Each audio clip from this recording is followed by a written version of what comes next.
같이 묵상 기도를 드리겠습니다.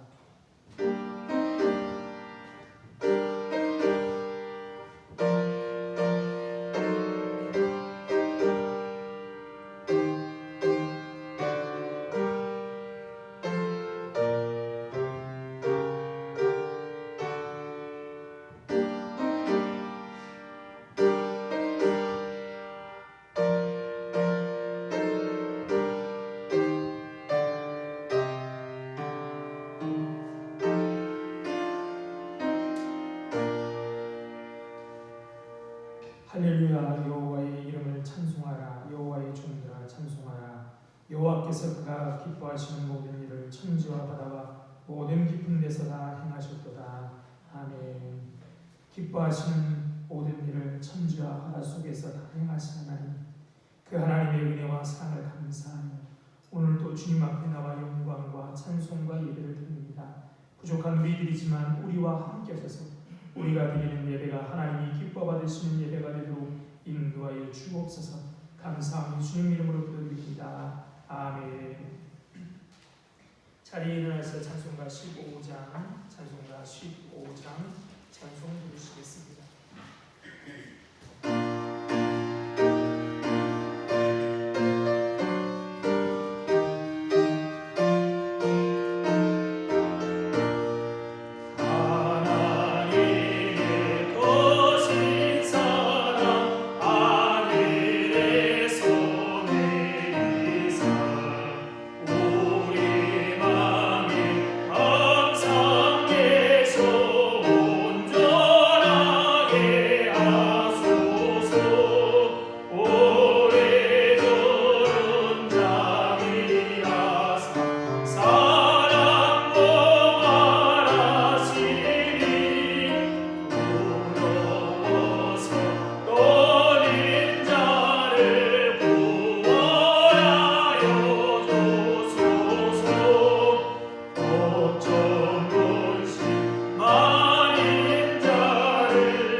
교동문 70번, 이사야 42장 교독합니다.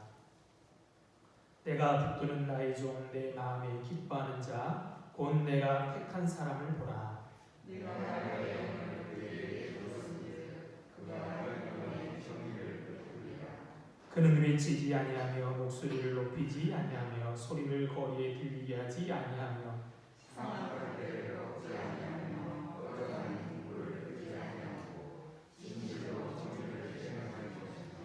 그는 쇠하지 아니하며 낙담하지 아니하고 세상의 정의를 세우게 이르리니 나 여호와가 의로 너를 불렀은즉 내가 내 손을 잡아 너를 보호하며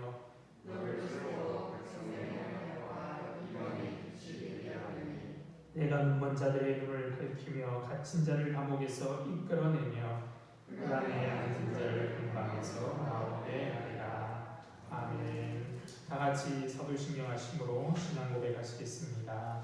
전능하사 천지를 만드신 하나님 아버지를 내가 믿사오며 그 외아들 우리 주 예수 그리스도를 믿사오니 이는 성령으로 잉태하사 동정녀 마리아에게 나시고 본디오 빌라도에게 고난을 받으사 십자가에 못 박혀 죽으시고 장사한 지 사흘 만에 죽은 자 가운데서 다시 살아나시며 하늘에 오르사 전능하신 하나님 우편에 앉아 계시다가 저리로서 산자와 죽은 자를 심판하러 오시리라.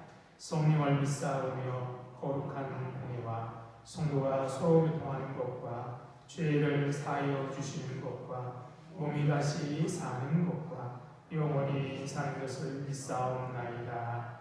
아멘. 자리에 앉아 찬송가 135장 찬송가 135장 찬송 부르시겠습니다.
사랑이 넘치는 하나님, 항상 우리와 함께 하시니 너무나 감사드립니다.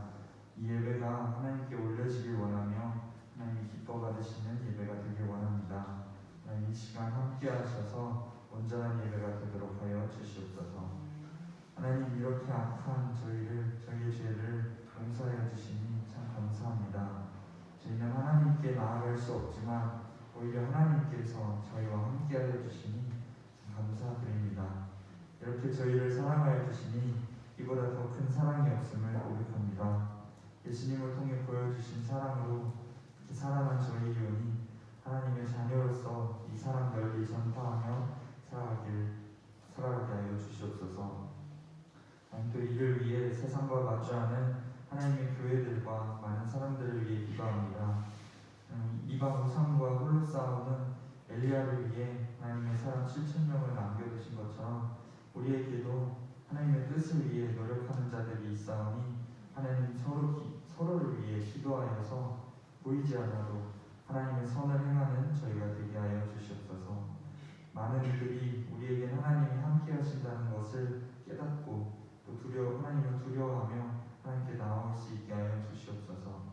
하나님 또 구하는 것은 코로나로 인한 위협이 아직 끊이지 않고 있습니다. 하나님 사람의 고통을 아시오니 저희를 긍휼히 여기시고 하루빨리 해결되어서 하나님의 영광이 드러나게 하여 주시옵소서. 여름이 다가오는 순간에도 고생하는 의료 관계자들을 하나님께서 생각하시고 능력 주셔서 끝까지 힘을 잃지 않게 하여 주시옵소서. 하나님 이제 말씀 듣습니다. 하나님의 말씀 귀하게 받아서 간직할 수 있는 저희가 되게 하시며 또 듣고 깨달아서 삶의 지혜가 되게 하여 주시옵소서.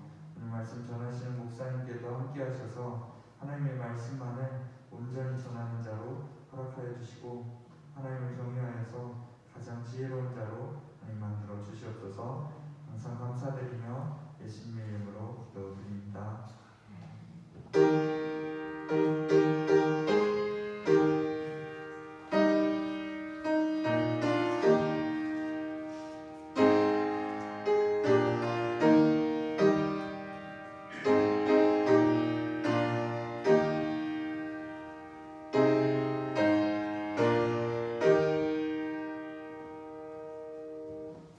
하나님 말씀 보시겠습니다. 하나님 말씀은 마가복음 6장입니다. 마가복음 6장 45절 52절에 있는 말씀입니다. 마가복음 6장 45절 52절에 있는 말씀은 세신 줄 알고 제가 읽겠습니다. 예수께서 즉시 세 아들을 재촉하사 자기가 무리를 보내는 동안에 배에 타고 앞서 건너편 베세다로 가게 하시고 무리를 작별하신 후 기도하러 산으로 가십니다. 저물매 배는 바다 가운데 있고 예수께서는 홀로 무태 계시다가 바람이 거스름으로 제자들이 힘겹게 노젓는 것을 보시고 밤 4경쯤에 바다 위로 걸어서 그들에게 오사 지나가려고 하시매 제자들이 그가 바다 위로 걸어오심을 보고 유령인가 하여 소리 지르니 그들이 다 예수를 보고 놀랍니다. 이에 예수께서 곧 그들에게 말씀하여 이르시되 안심하라 너희 두려워하지 말라 하시고 배에 올라 그들에게 가시니 바람이 그치는지라 제자들이 마음에 심히 놀라니 이는 그들이 그 떡 떼시던 일을 깨닫지 못하고 도리어 그 마음이 둔하여졌음이로라. 아멘. 하나님의 은혜와 평강이 우리와 함께 하시길 바랍니다. 벌써 5월이 며칠 남지 않았습니다. 만물이 싱그러운 계절입니다만 세상은 여전히 봄살을 앓고 있습니다. 노동 현장에서 많은 이들이 죽어가고 있습니다. 젊은이들만이 아니라 나이 드신 분들도 죽어가고 있습니다. 중대재해기업처벌법은 입법이 되었지만 아직 시행되지 않고 있습니다. 입법된 지 1년이 지난 시행인데요. 아직 그래서 시행되지 못하고 있습니다. 기업이 이익을 남겨야 하겠지만 한 생명이 천하보다 귀하지 않습니까? 그러므로 억울한 죽음이 더 이상 일어나지 않도록 피나는 노력을 기울여야만 합니다. 여전히 미얀마 군부는 시민에 대한 유혈 진압을 계속하고 있습니다. 또 세계는 코로나19로 인하여 1년 반이 다 되도록 고통을 당하고 있습니다. 유럽과 미국의 경우는 과거 1일 확진자가 수만 명대를 기록하기도 하면서 거리두기와 같은 방역 조치로는 코로나19를 통제할 수 없는 상황이 봉착하였습니다. 그래서 이들 국가들은 작년 백신 접종을 작년 12월부터 시작했습니다. 반면에 상대적으로 코로나19 유행을 통제 가능한 수준으로 억압해왔던 우리나라뿐만 아니라 뉴질랜드, 호주, 일본 등은 빠른 백신 접종에 대한 필요를 느끼지 못했습니다. 그러다가 우리나라는 2월 중순이 되어서야 접종을 시작했습니다. 그러나 코로나가 거리두기만으로는 억제하기 어려워 백신 접종 속도를 내고 있습니다. 그렇죠? 코로나19 우수 방역국으로 꼽히던 대만이 요즘 상황을 보면 거리두기만은 도저히 불가능한 것이죠. 그래서 우리나라도 백신 접종을 극대화하기 위해서 여러 가지 방안을 내놓았습니다. 소위 예방접종 완료자 일상회복 지원 방안을 마련해 발표했습니다. 이에 따르면 방역 완화 조치가 6월 1일부터 시작하는데요. 1차 예방접종을 받으면 현재 8인까지 가능한 직계가족 모임 인원 기준에서 제외됩니다.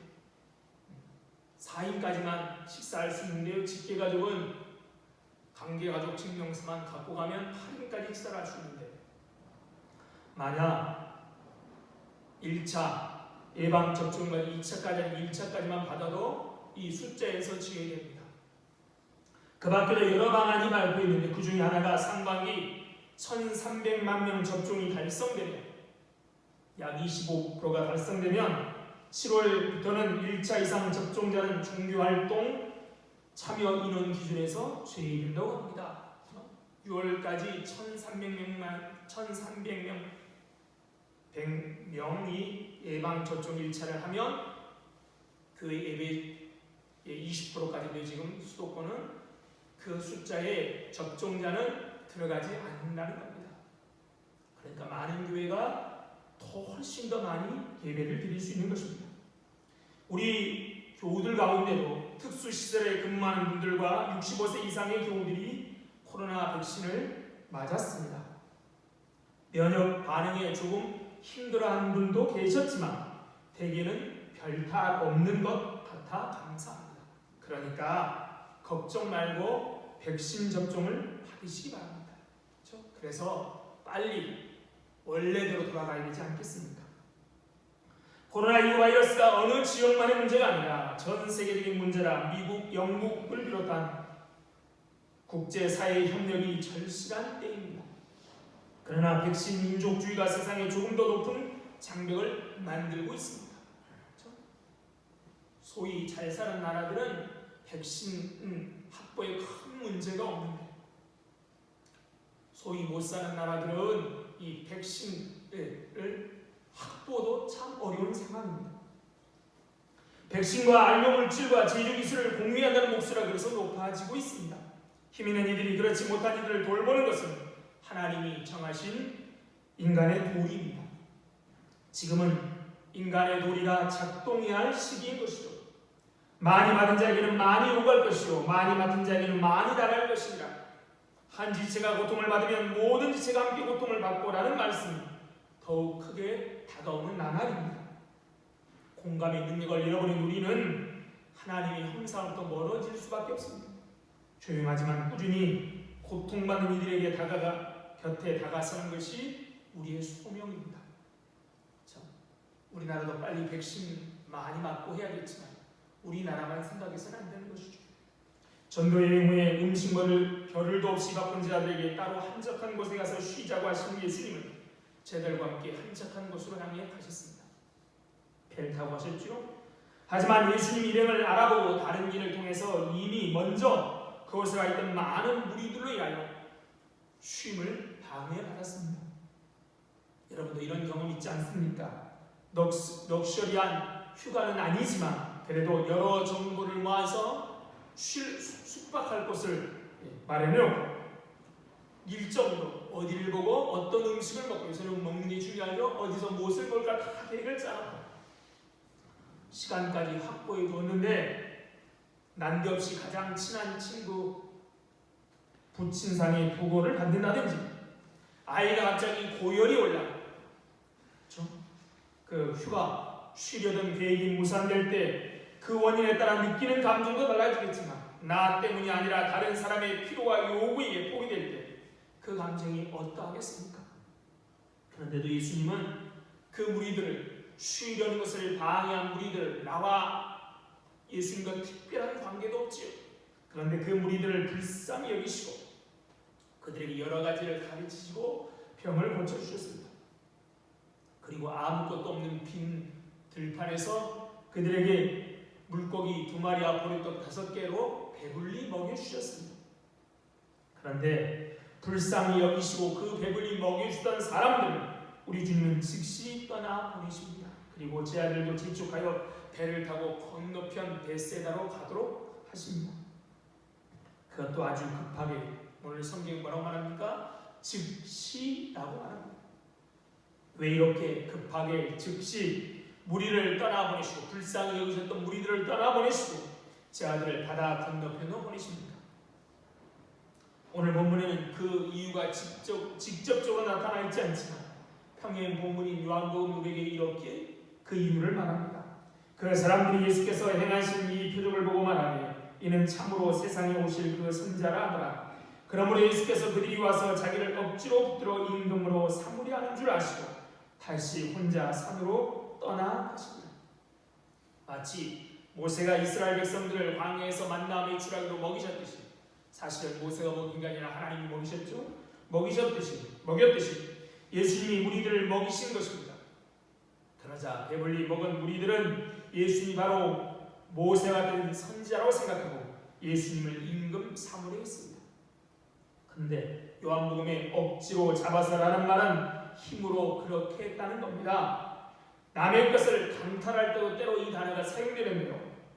그들이 놀라운 표적을 보고 보인 반응은 하나님의 아들이며 메시아신 예수님 앞에 무릎 꿇는 것이 아니라, 그렇죠? 주님으로 모신 것이 아니라 그들은 예수님을 그저 인생의 먹거리 문제를 해결해 주시는 분 정도로 생각하고 있다는 겁니다.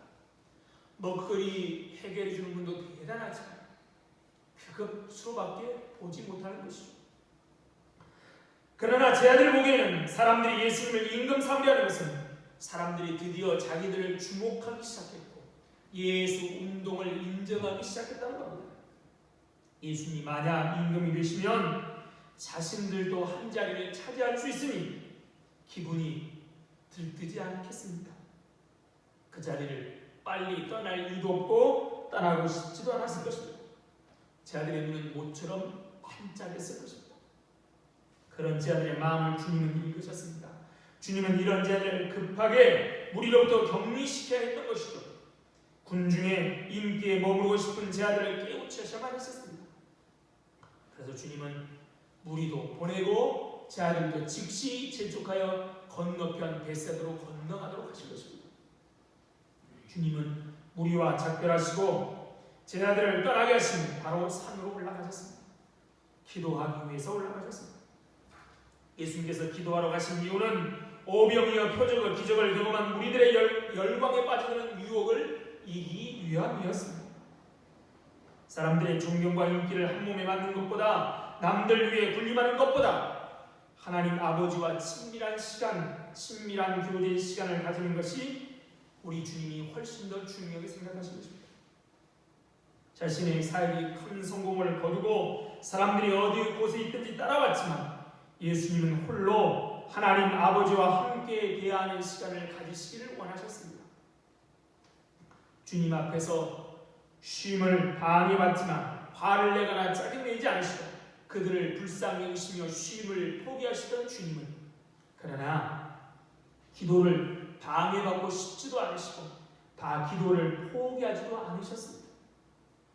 그래서 산으로 올라가셨습니다. 제 아들을 건너편으로 보내시고 그들이 가는 동안 주님은 곧 산에 올라가 하나님 앞에 홀로 기도하셨습니다. 예수님은 이때만 그러신 것이 아닙니다. 예수님은 공생의 시작에도 마가복음 새벽 아직도 밝기 전에 일어나 한적한 산에 올라가 기도하십니다. 십자가를 앞두고 겟세마네 동산에 또 올라가서 기도하시죠. 누가복음에 의하면 12명의 제자를 택하기 전에 산에 올라가 기도하셨습니다. 사람의 인기가 아니라 하나님의 뜻을 구하기에 우리 예수님은 산에 올라가 기도하셨습니다. 주님도 인간의 몸을 입고 이 땅에 오셨기에 고통과 아픔보다는 편하고 높은 자를 추구하고 싶은 마음이 있으셨습니다.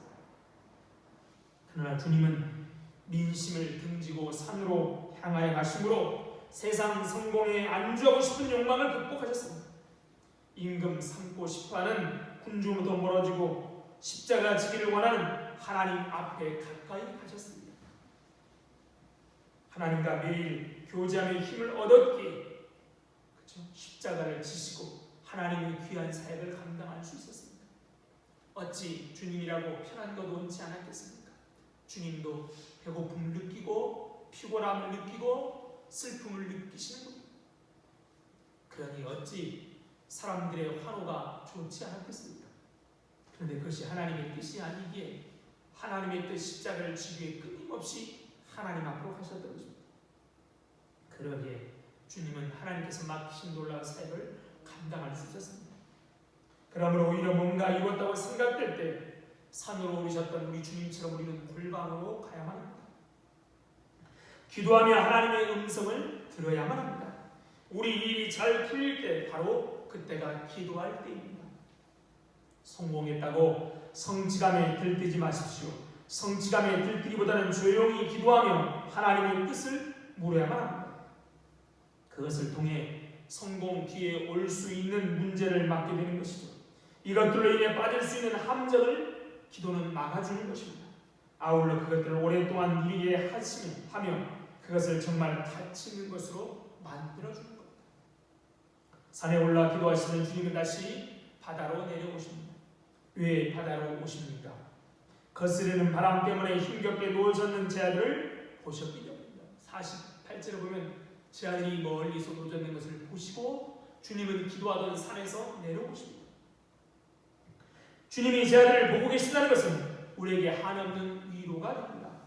우리가 믿고 따르는 예수님은 우리를 위해서 지금도 하나님 보좌 우편에서 기도하고 계시지만, 우리를 위해 중보하고 계시지만 우리의 형편을 주님은 보고 계신다는 겁니다. 예수님 우리를 결코 보화처럼 내버려 두시지 않습니다. 주님은 순종하는 자기 백성과 세상 끝날까지 함께하기로 약속하신 분이십니다. 비록 우리가 힘든 시험을 당하고 있을 때에도 주님은 하나님 보좌 우편에서 우리를 위해 기도하고 계시지만 우리를 굽어보시는 우리의 보혜사이십니다. 우리는 흔히 우리의 삶의 현장에서 하나님이신 예수님을 보지 못하는 눈, 듣지 못하는 귀를 가진 분으로 생각할 때가 있습니다. 그러나 결코 그렇지 않습니다. 시편 34편의 시인은 이렇게 고백합니다. 여호와의 눈은 의인을 향하시고 그의 귀는 그들의 부르심에 기울이시도다. 하나님은 어떻다고요? 항상 우리를 보고 계시고 당하고 계시고 당신의 귀는 우리의 부르심에 기울이십니다. 보신 주님은 보고만 계신 것이 아닙니다. 제 아들의 위기를 해결하기 위해서 찾아오십니다. 제 아들의 힘든 험한 바다 위를 주님은 찾아오십니다. 그러므로 아무리 멀고 험해도 주님은 우리의 삶의 현장에 찾아와 주실 것입니다. 산에서 하나님과 교제하는 시간을 가지셨던 주님, 제 아들이 어려움을 보고 산에 계시지만 풍랑이는 바다를 찾아오셨던 주님, 여전히 마찬가지죠. 우리가 어떤 어려운 상황에 처해 있어도 찾아와 주실 것입니다. 그럼 주님이 찾는 제 아들의 상황은 어떠합니까? 오병이의 기적으로 사람들이 주목하기 시작했고 예수님이 시작한 운동이 인정받기 시작하자 어때요? 기분이 너무 좋았습니다. 한 자리 할 수 있겠다라는 마음이 들었습니다. 떠날 이유도 없고 떠나기도 싫은 그 자리였는데요. 주님은 어떻게 해요? 그들을 재촉해서 바다 건너편으로 가게 하십니다. 배를 타고 가는 제 아들의 일이 어떨까요? 이만큼 나왔겠죠. 우리 주님은 참 속도 모른다고. 그런데 주님의 재촉에서 서둘러 바다를 육지를 떠나 바다에 배를 타고 호수 건너편으로 벳세다로 가던 제 아들은 강한 맞바람을 만나게 됩니다. 그렇죠? 자기들은 가기 싫었어요. 주님이 가라고 해서 갔는데 어떤 일이 벌어지겠다고요? 강한 맞바람을 맞았다는 겁니다. 저물 때 시작된 항해가 거스르는 바람에 의해서 별 진전 없이 바다 한가운데 고착되어 밤 4경까지 이루어집니다. 유대인들은 밤을 4개로 나눴는데요. 이 밤 4경은 다른 번역은 해가 새벽 때, 새벽 2명 때까지 이어졌다는 거예요. 6시부터 9시, 9시부터 12시, 12시부터 3시, 3시부터 6시. 이게 4경, 3시부터 6시가 4경입니다. 그렇죠? 저물 때 우리 주님이 떡을 먹이고 떠났으니까 늦으면 10시쯤 됐겠죠. 빠르면 7시, 봄이었으니까 좀 더 이른 시간일 수도 7시일 수도 있고요. 꽤 오랜 시간 호수를 건너가지 못하고 호수 한가운데 고착되어 있습니다. 힘들게 노를 졌지만 가지도 않습니다. 얼마나 힘든 상황이었던지 제 아들은 예수님이 물 위에 걸어 그들에게 나오심조차도 어떻게 봐요? 유령이라고 생각할 정도였습니다. 한마디로 제 아들이 처한 상황은 밤의 시간이었고 거친 바람으로 인하여 항해 별 진전 없이 바다 한가운데 온 밤을 지새며 노젓는 정말 괴로운 시간이었습니다. 주님이 그들로 바다를 건너가도록 하셨지만 거센 바람으로 밤새도록 노를 젓는 괴로운 상황이었습니다.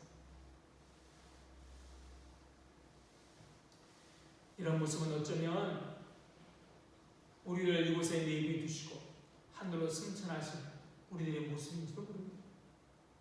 여기 예수님과 제 아들의 모습이 대주를 이룹니다. 제 아들은 바다 한가운데 있는데 우리 주님은 산에 계시고요. 제 아들은 괴로워 노를 저으며 스스로 해결하고 하는 우리 예수님 어때요? 산에서 모든 것을 하나님께 맡기고 계십니다. 예수님은 제 아들을 지켜보시지만 제 아들은 주님을 바라보지 않습니다. 그런데 제 아들의 상황은 더욱 악화되어 갑니다.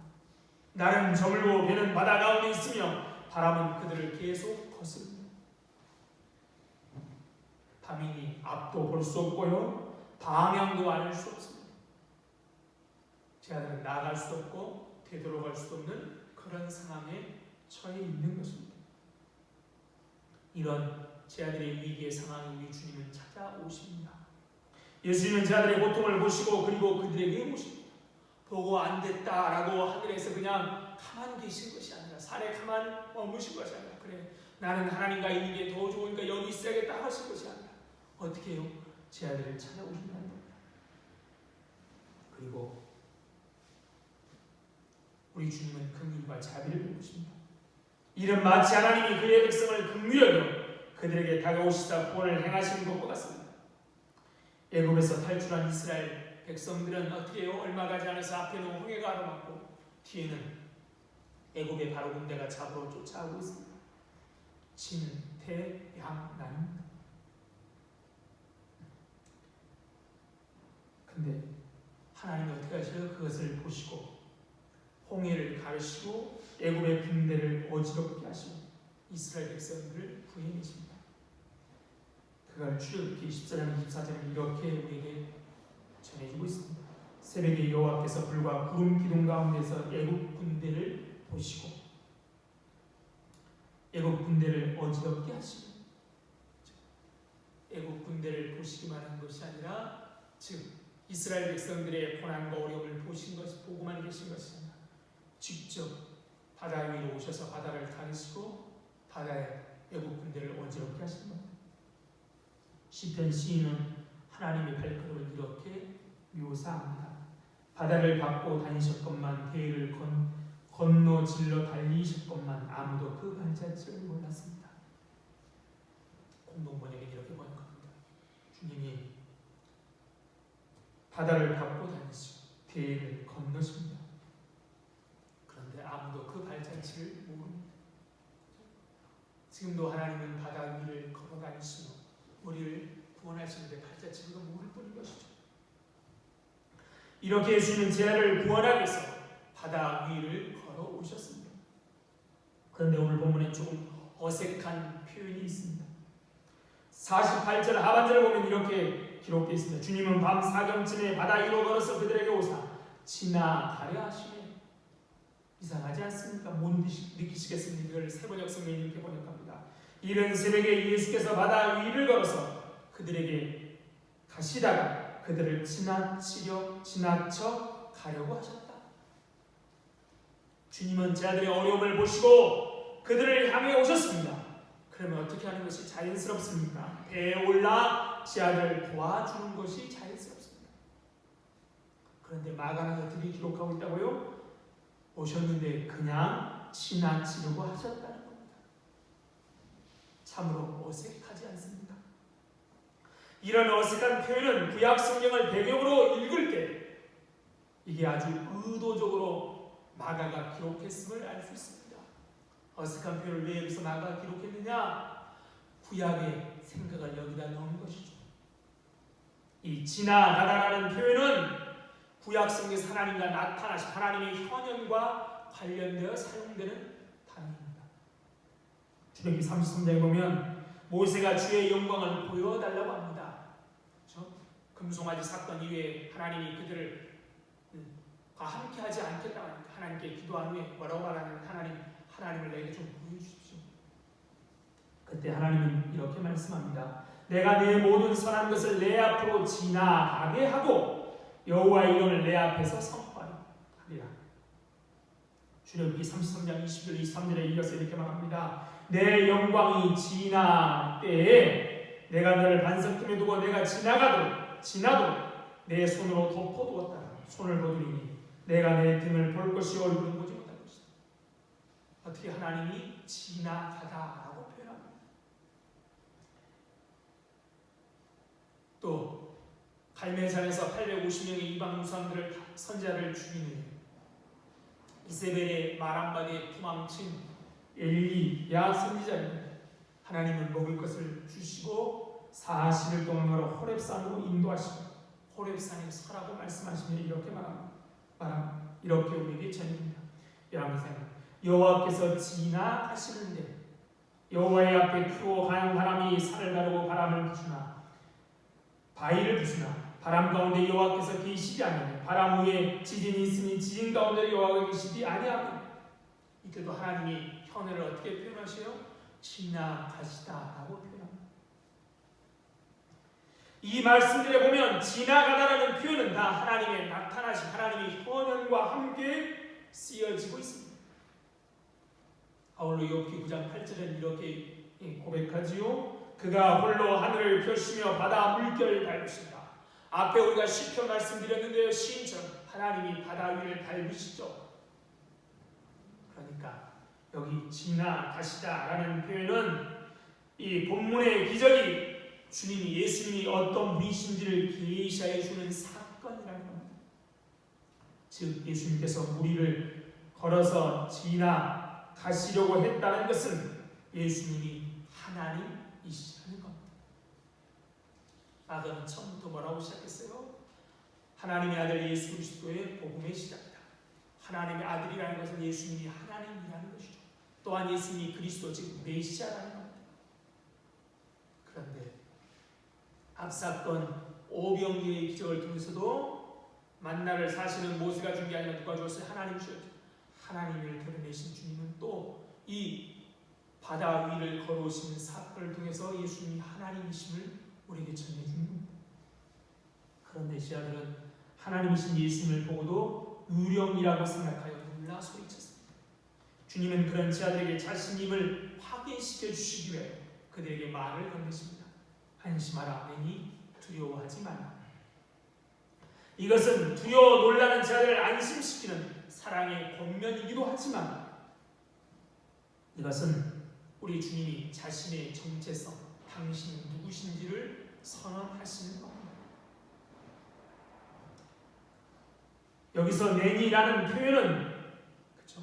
다른 사람이 아니라 바로 나다라는 말이 아니라 불타는 떨기 나무 가운데서 계시신 하나님의 이름과 관련이 있습니다. 내니라고 번역된 이 헬라어가 에고이임인데요.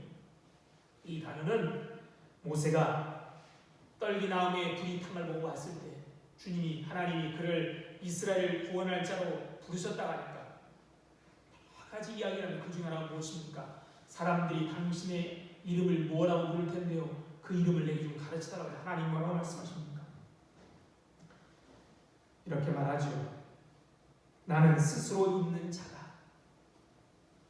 그게 바로 우리가 말하는 여호와라는 단어의 뜻이죠. 나는 스스로 있는 자.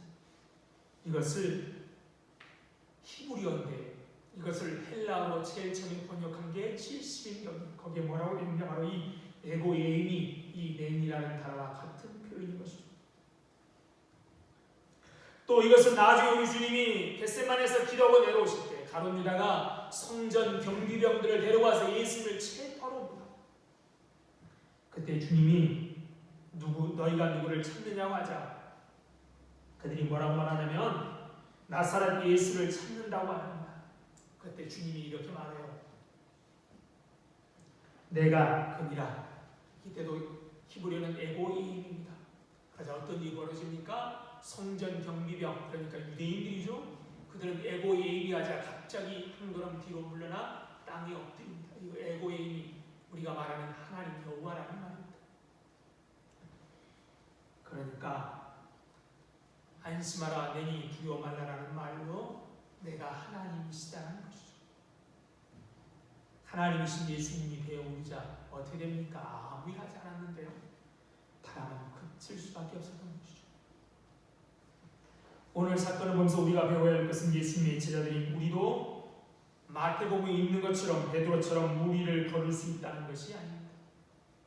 우리도 예수님의 제자니까 무리를 걸을 수 있다라고 생각해서는 안 됩니다. 우리는 오늘 사건을 통해서 예수님을 떠나서는 아무것도 할 수 없는 존재임을 배워야 합니다. 요한복음 15장 5절에 주님이 뭐라고 말씀하십니까? 나를 떠나서는 너희가 아무것도 할 수 없다. 포도나무 가지가 포도나무에서 떨어지는 열매를 맺을 수 없는 것처럼 너희는 나를 떠나서는 아무것도 할 수 없다고 말씀합니다. 밥도 못 먹고 잠도 못 잔다는 얘기가 아니라 우리가 주님을 떠나서는 열매 맺는 삶을 살 수 없다는 것입니다. 하나님이 받으시는 열매는 우리가 그리스도와 연합하고 그리스도 안에 있을 때만 가능합니다. 인간이 자기의 노력으로 만들어서 하나님께 바칠 수 있는 것은 아무것도 없습니다. 그들이 주님을 떠나 배를 타고 갈릴리 바다를 건너고 있었습니다. 아무리 밤이라도 그들은 익숙한 바다 아닙니까? 그 중에 적어도 4명은 그 바다에 뼈가 굵은 어부들이었습니다. 그런데 그들의 그 익숙함도 아무 소용이 없었습니다. 그들이 지금 하고 있는 일은 고기 잡는 일이 아니라 예수님을 따르고 주님의 일을 하는 것이기에 그들의 과거의 경험과 익숙함이 아무런 도움도 되지 않았습니다. 우리가 예수님을 믿을 때도 마찬가지입니다. 물론 우리가 세상에서 가진 경험과 익숙함은 예수 믿은 후에도 하나님은 그것을 사용하십니다. 그러나 우리가 하나님이 아니라 그것만을 의존한다면 우리는 이런 뼈아픈 실패를 또 경험하게 됩니다. 그래서 예수 믿는 믿음의 삶은 본질적으로 다른 것임을 배우게 되는 겁니다. 그러므로 신앙은 거친 풍랑 속에서 주님과 함께 가는 것이라는 사실입니다. 아무리 익숙한 한계이고 내 실력으로 살 자신이 있다고 할지라도 믿음을 가진 후에는 믿음으로 말미암아 내 삶의 목적과 방향이 달라진 다음에는 이전의 실력으로만 살 수 없습니다. 육으로 신 것은 육일 뿐입니다. 신앙을 가진 후에는 내가 내 힘으로 할 수 없구나 하는 것을 인정하는 겁니다. 그러기에 주님을 배로 모시는 기쁨을 아는 것이죠. 주님 없는 배는 어떻게 해요? 앞으로 갈 수도 없고 뒤로 갈 수도 없습니다. 밤새 노지는 일이 힘겨울 뿐인 것이죠. 기억하십시오. 신앙은 풍랑이는 바다 위를 사뿐히 걸어가는 것이 아니라 풍랑이는 바다 위에 주님과 함께 항해하는 겁니다. 열쇠는 우리의 익숙함과 실력과 지식과 경륜이 아닙니다. 주님입니다. 우리가 주님을 믿고 살아도 여전히 풍랑 속에 있을 수 있습니다. 그런데 이것이 나를 목적지로 데려가는 데 전혀 영향을 주지 못합니다. 그렇죠? 신앙생활에 풍랑이 있는 것 당연합니다. 하지만 주님이 함께 있으면 도리어 그것이 순풍이 되어서 순간 우리를 더 빨리 목적지로 데려가는 역할을 해줄 뿐입니다. 주님이 우리와 함께 계실 때 말입니다. 그러므로 두려워하지 마십시오. 염려하지 마십시오. 문제는 주님이 우리와 함께 계시느냐 아니냐, 얼마나 그 어려움이 크냐, 얼마나 자주 일어나냐의 문제가 아니라 내 능력이 그 어려움을 얼마나 제어할 만한 능력이 있느냐 없느냐의 문제가 아니라 주님이 내 배에 계시느냐 아니 계시느냐가 문제인 것이죠. 주님이 계시면 풍랑은 오히려 우리를 목적지로 속히 데려가는 바람이 될 뿐입니다. 풍파 같은 인생을 살고 계십니까? 바람은 우리의 현실입니다. 그렇죠? 바람은 우리의 현실입니다. 그것을 보고 계실 뿐만 아니라 그 풍파 속에서도 주님이 함께 계시는 것이죠. 주님은 보고 계십니다. 뿐만 아니라 어때요? 그 배에도 우리 주님은 함께 계십니다. 주님 그러면서 뭐라고 말씀하십니까? 안심하라, 내니 두려워하지 말라. 혹시 여러분 가운데 이런 풍랑 속에 계신 분들이 계십니까? 주님은 보고 계실 뿐만 아니라 그 배에 계시고 그 배에 계시지만 하나님을 보지 못하는 분들에게 뭐라고 말씀하신다고요? 안심하라, 내니 두려워하지 마라. 그런 하나님의 음성을 듣고 풍랑이 오히려 더 빨리 가게 하는 바람일 뿐입니다. 오직 주님만을 높이며 사시는 복된 성도들 되시길 바랍니다. 참 좋으신 하나님, 은혜와 사랑을 감사합니다.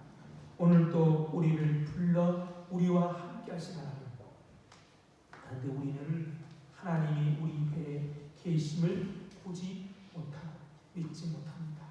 주님이 우리를 보고 계시고 우리의 소리에 귀를 기울이고 계시지만 하나님 우리를 보지도 않으시고 우리 소리에 귀 기울이지도 않는다고 우리는 불평할 때가 너무 많습니다.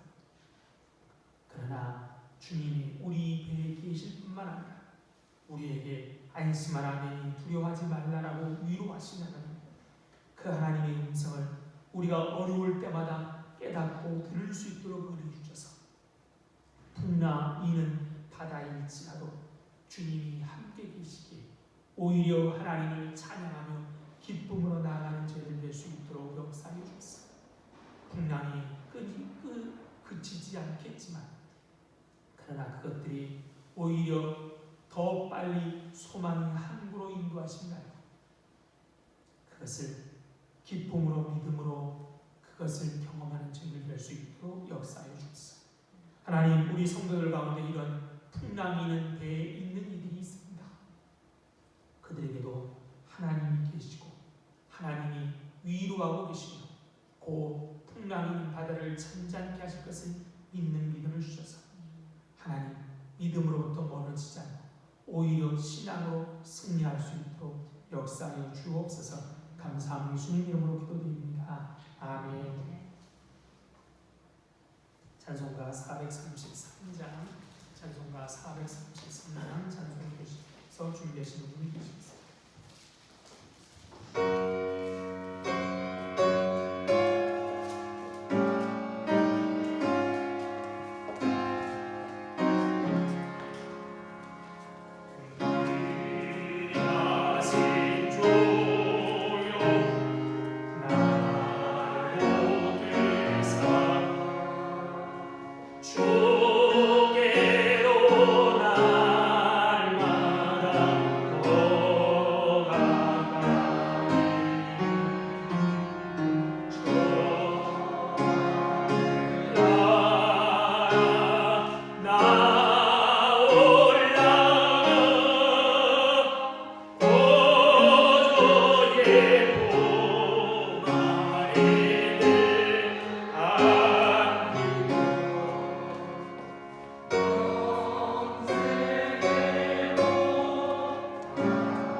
오늘도 우리를 보시며 우리와 함께 하신 하나님, 그 하나님의 은혜와 사랑을 감사하여 오늘도 주님 앞에 귀한 물질을 드립니다. 이 물질과 함께 우리들을 받아주셔서 하늘의 귀하고 아름다운 일에 사용하여 주셔서 물질이 없어서 건강 때문에 무엇보다도 믿음이 없어서 하나님의 영광을 가리지 않도록 미리미리 넉넉하게 채워주셔서 풍랑 이는 바다 가운데서도 오히려 두려워하는 것이 아니라 기뻐하며 하나님께 영광을 돌리며 그렇게 아름답게 살아가는 우리들 될 수 있도록 인도하여 주옵소서. 감사하며 예수님 이름으로 기도드립니다. 아멘.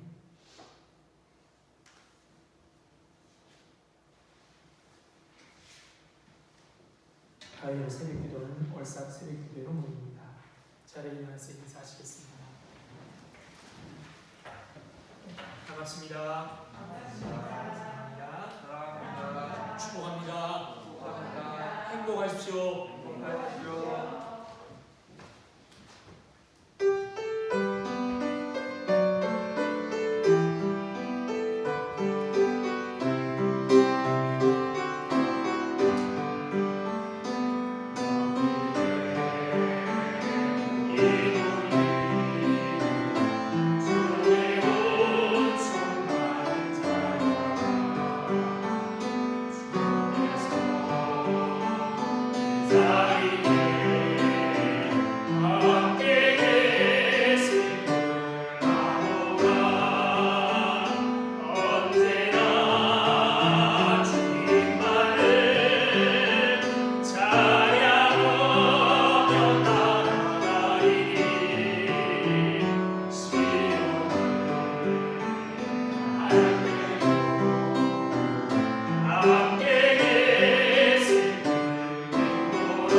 지금은 생명 되신 우리 주 예수 그리스도의 은혜와 하나님 아버지의 다음 없으신 사랑과 성령님의 교통하심이 오늘도 우리와 함께 계심을 믿고 두려워하지 않고 믿음으로 나아가기를 다짐하는 이 자리에 모인 모든 성도들 위와 그들의 가정과 하는 일 위에 우리 공동교회 위에 지금부터 영원토록 함께 있을지어다. 아멘.